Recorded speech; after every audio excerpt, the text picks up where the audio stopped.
Welcome to the Honest Designers Show, your transparent look into life as a modern designer.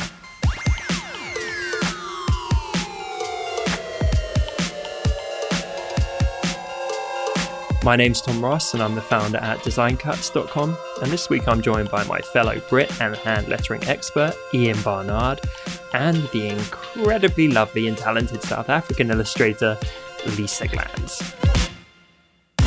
Today we have no idea what we're talking about because we actually haven't got a topic planned out. We weren't meant to be recording today, but we're going to squeeze one in for you lovely listeners. So without further ado, let's get into the show. Hey guys. Hey Tom. So we're keeping it short and sweet today. We're going to have a kind of mini 25-minute episode. Yeah. We are the Honest Designers. So what's happened is Dustin's clocks have gone back. So he was meant to be here, but he can't make it. Lisa's got an appointment or something, so she has to... No. You've got your energy shutting off in South Africa. Yes. Sorry, my mistake. So you have to run. I'm knackered. Ian's knackered. The coronavirus is coming at 8. Honest. Well, it is. It is in our electricity. Constant stress. And so we didn't know if we'd be recording or not. We are recording. We've got about 25 minutes. And we thought it might be fun to basically just talk how we used to when this podcast used to be a mastermind, where we just chatted as friends, a kind of after hours kind of vibe. And pretend no one's listening. Yeah, exactly. Pretend no. So hopefully it ends up being a valuable and useful episode. Possibly it ends up being a complete load of dross. Mm-hmm. We've got no idea. It's highly likely. But the main thing is we don't skip a week. After 3 years, we would have skipped a week otherwise. And we don't want to do that. No. Consistency is key. So, Lisa, do you want to kick us off? What has been going on in the world of glands this week? Well, it's been particularly challenging running an online business without electricity. So I can see how that works, yeah. Excuses.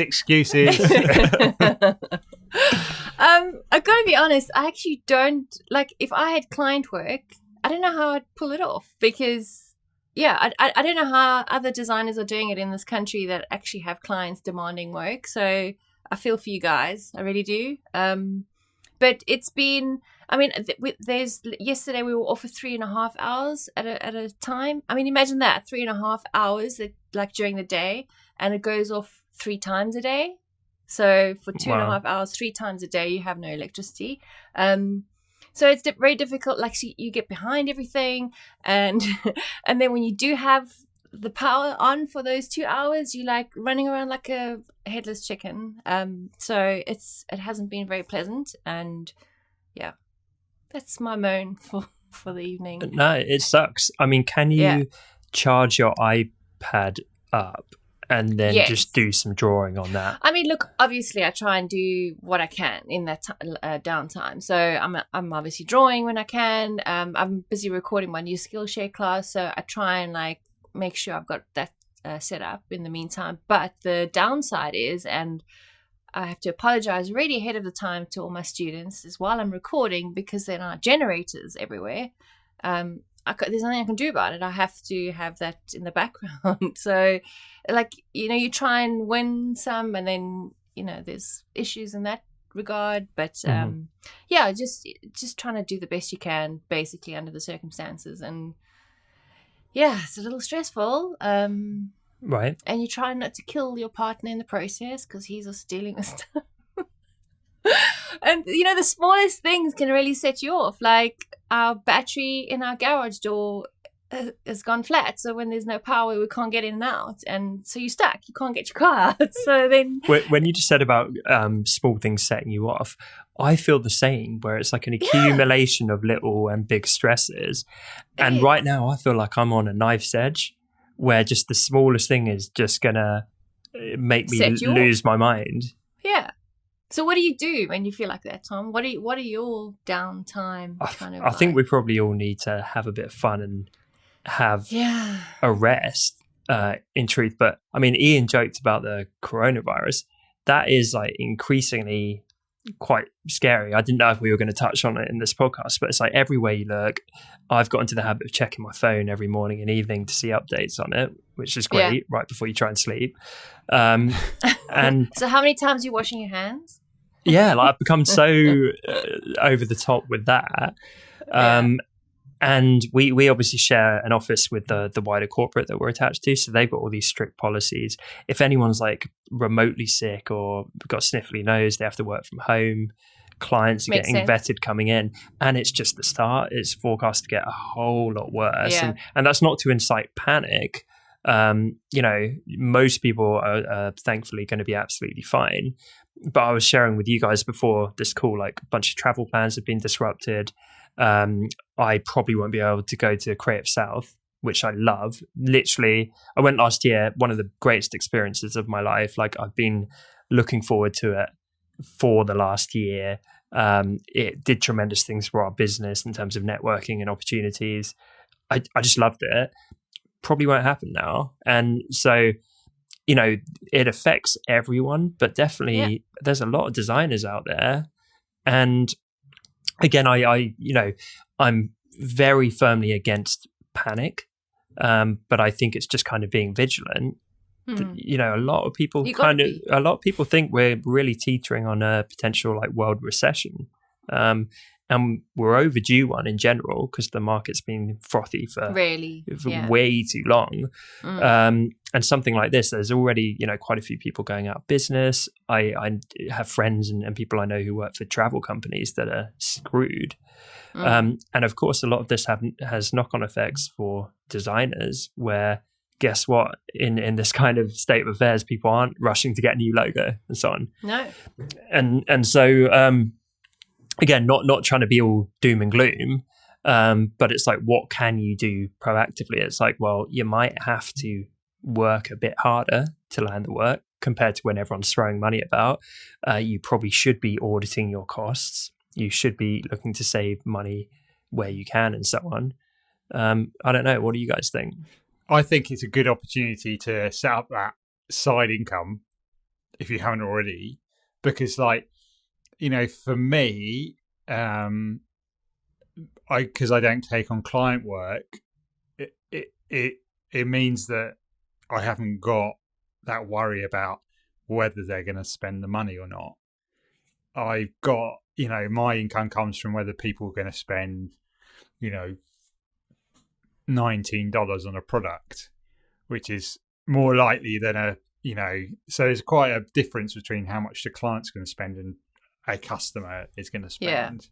And if people are stuck indoors, then that means that they might have some time on their hands, and they might I'm not trying to push if you've got coronavirus, why don't you use one of my products? Really bad really bad marketing.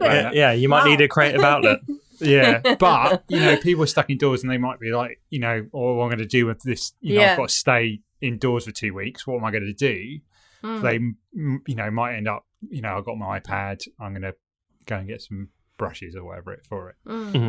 And so, and also there's other avenues of there's a small bit coming from YouTube and a small bit coming from other places. And so I think it's a great time to think about, just invest some time in that. If you do have some downtime, if you've got to stay at home for a couple of weeks, if you're normally working or whatever that may be, just proactively think, okay, set up that, your own store, or spend some time making some products, making a typeface, whatever that may be, producing a course, because all these things don't require any physical, because physical products is where there's some issues, because say you resource some stuff from China, then that's all being mixed up at the moment. And if you're other things where you need to meet up with people to do it, or you're doing in-person workshops, then kind of realize how lucky we are.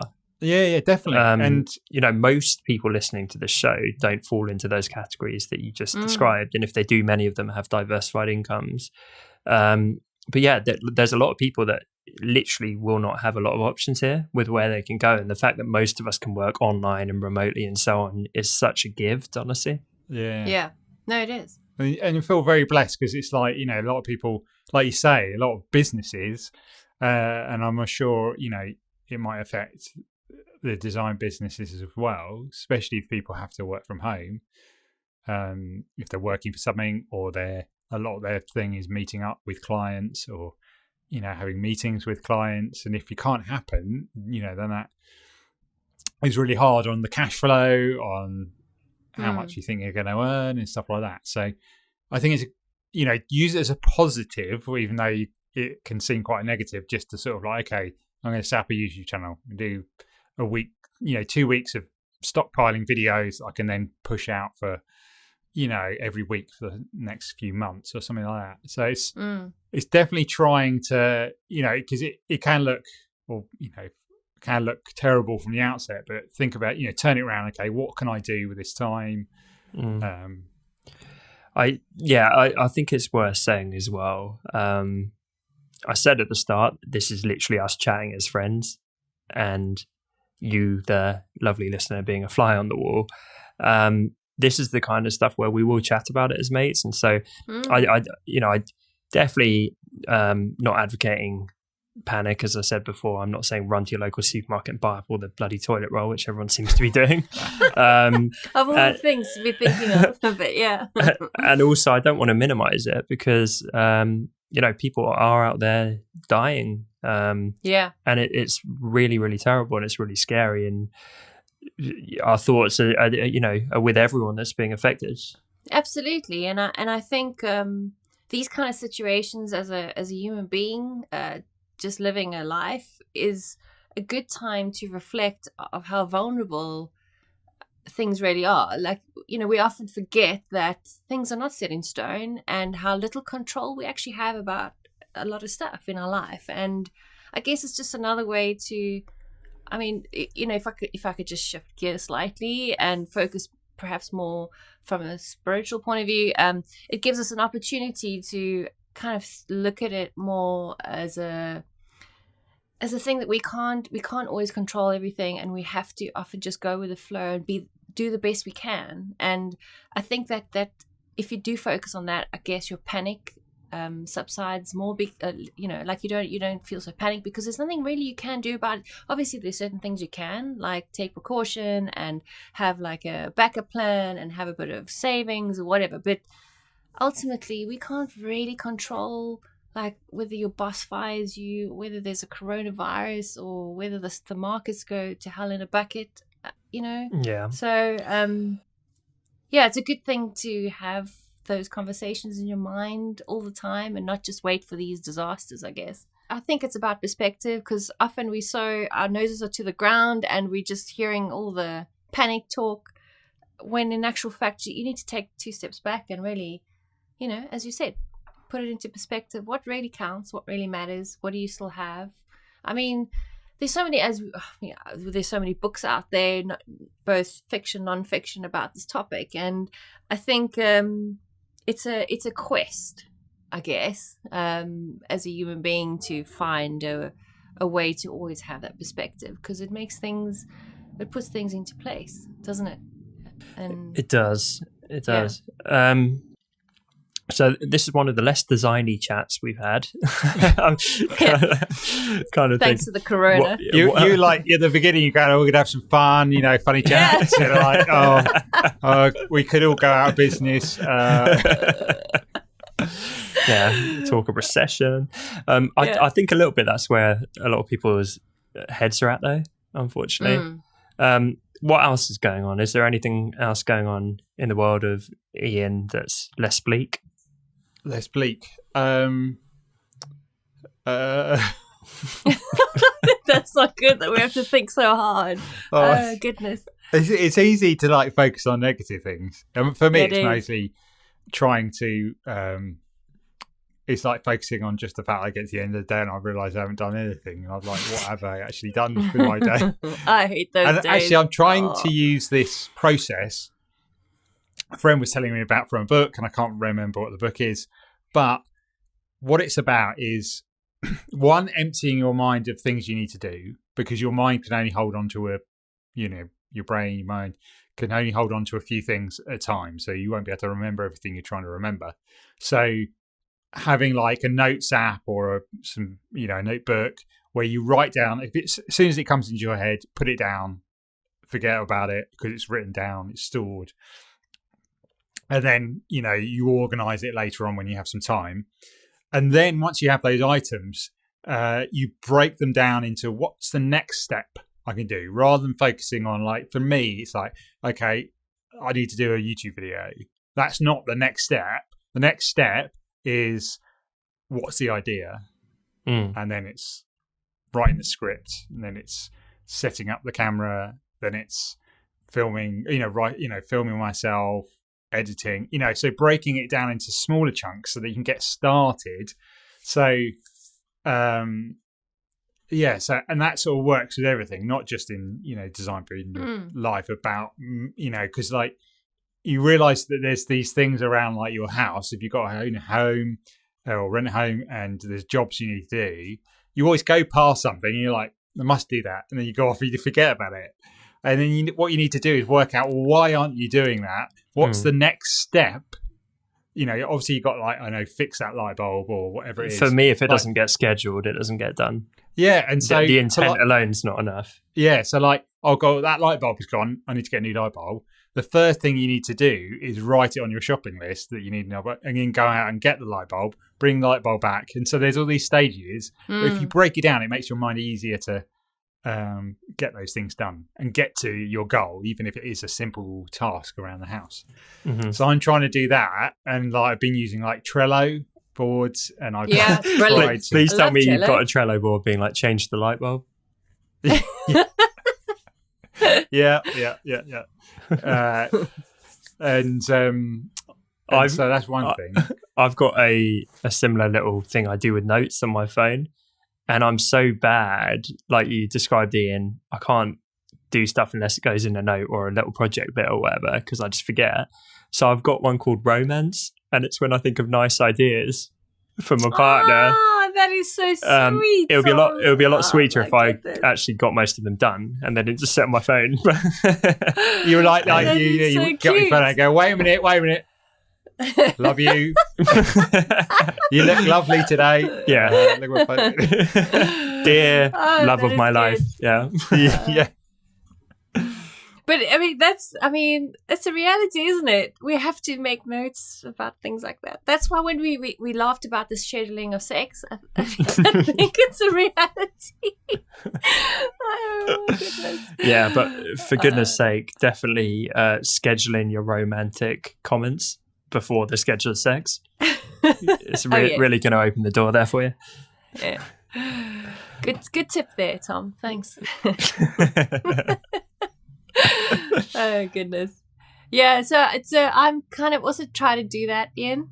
As you can see, I kind of try to also do that. Means that I failed. That's like a good saying. Yeah, I also try to do that. Yeah. Rather than actually do that. I have tried every method known to mankind. Hold on, let's try this. What are you trying to achieve? Let's try and help. My life, my business, and my life. All right, pick one part, because that's super overwhelming. What's one small thing that you want to be able to do? Well, you see, that's the thing, because I always just focus on the end product, and that's my problem. I have this. I think the overwhelm, and I know I'm not alone in this field. The overwhelm of the end product actually puts you into stasis. Yep. And you feel it's unattainable and undoable. So you do try and break them down, the steps, because you know that that's what needs to happen. You know you need to like plan it. You know you need to like tackle the next thing. And I've tried to, because some of the tasks are really hideously boring for me. Mm-hmm. So that's why I procrastinate. And so then I try and, okay, well, how about half an hour a day on that stuff? Half an hour. And I go good for like 3 days. 4th day, this is like, oh, hell no, this is crap. I'm not doing this. You know, I'd rather be doing this. And I'm back to square one.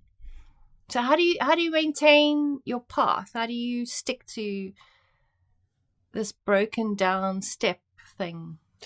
I think we need to hire that bloke out of Full Metal Jacket to be our project manager and just scream daily abuse at us and not You let us joke. deviate. I actually think that that's probably how I'm going to get it done. Is somebody standing over me going, you can't do that. You got to do this. Don't pick up the pencil. I'm do really, that. I'm really bad at being told what to do though. That's why I run my own company. Shit, me too. Yeah. I don't know. I know the feeling because I'm like, I don't know. I think the end product, and I'm like, will anyone buy it? No one's going to buy it. Then you think no one's going to buy it now because they're not even out there. So, so you're stuck in this no one's going to buy it Loop. until you do something. Yeah, someone might exactly. buy it if it's actually out there. Yeah. And then as you you're know working on it, someone releases something else. You're like, oh, that looks so good. That's right, mine look rubbish. All right, I think I actually have a tip here, guys.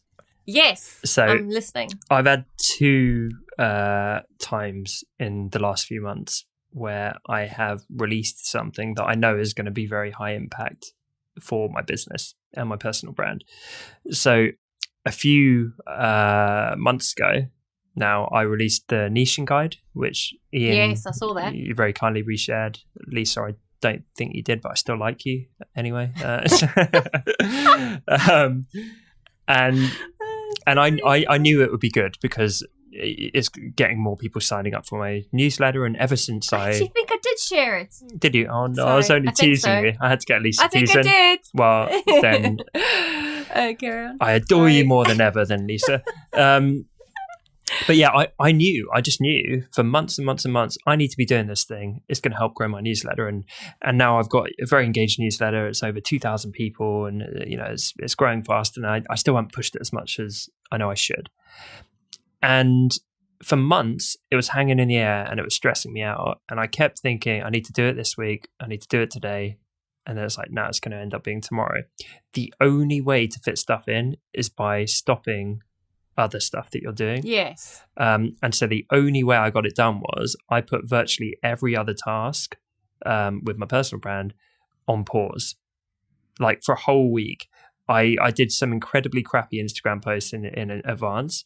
I didn't respond to people. I just ignored everything. It was like a ghost town, but I got it done. And so what took me a week to do because I shut down everything else could have taken me another year of deliberating. And similar thing, I just I got our first course prototype done for design cuts.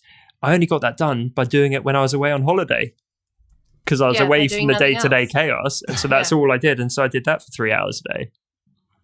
So that would be my tip. If there's something you're trying to get done, don't just try and fit it in because that implies that you're not already maxed out. And I know you are. You have to look at all your stuff and be like, you know what? I'm going to put all of those 8 tasks on pause for a whole week. Yeah. Actually, that's what I did. Yeah, go for it again. Sorry. I did that with my Skillshare class. I took the week off and just focused on that one thing and got it done, which was the first time I've ever. Right. And if you tried to fit it in, you wouldn't. We should come up with some name. It's kind of like going on holiday or vacation, but you're not. You're going on vacation from your regular work to do a specific work project. It does need a good name because there is a name. There is a name. It's called scheduling. And 2 guys from Google came up with it. Oh, really? What? It's really? Sprint. It's called like a sprint, design sprint. Oh, we can do better than that. Oh. It needs to be something snappy, like staycation or something. Except it's not. You're not like having a holiday. You're actually still working. So it's kind of like I like the sprint idea, but we need to use a different word. Because, I don't feel so bad. Sorry, just quickly. I don't feel so bad then because I decided to do that this week with my Skillshare class. I literally have ignored everything. Good. And I'm only doing that. Yeah. Okay, so... Yeah, so you're doing not good. so much of a moron. Hold on, I've got it. What if it's work, stay, sprint? Does that? No? Wow, that's snappy. I knew I should have gone into advertising. Yeah. Do you have to go hide in the shadows, Lisa? Very, very soon. In the next minute, I have to knock In the off. next minute, okay. So, do you have to do something to prepare, or can we just keep going and suddenly you just there's just like some?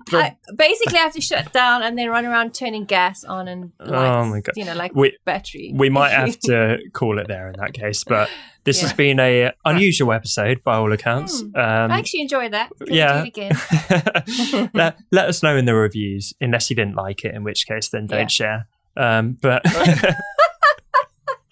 we don't like the honesty. No, please be kind. We're very fragile with our egos. But yeah, we'll be back. Dustin will be back hopefully when he's figured out how to change his clocks next week. And yeah, we'll be back to regularly scheduled programming as per usual. But yeah, we will see you then. Thanks for tuning in, and bye from us. Bye. Bye. Thanks so much for listening to this week's episode. As always, you can find full show notes over at honestdesigners.com or find us over on iTunes and now Spotify by searching for The Honest Designers Show. And remember, we're now on social media too, if you search for Honest Designers. If today's episode helped you, then it would mean the world to us if you took just a moment to leave us a quick review over on iTunes, as this is one of the best ways for other designers to discover the show. Thanks again for tuning in, and we will see you next week right here on The Honest Designers Show.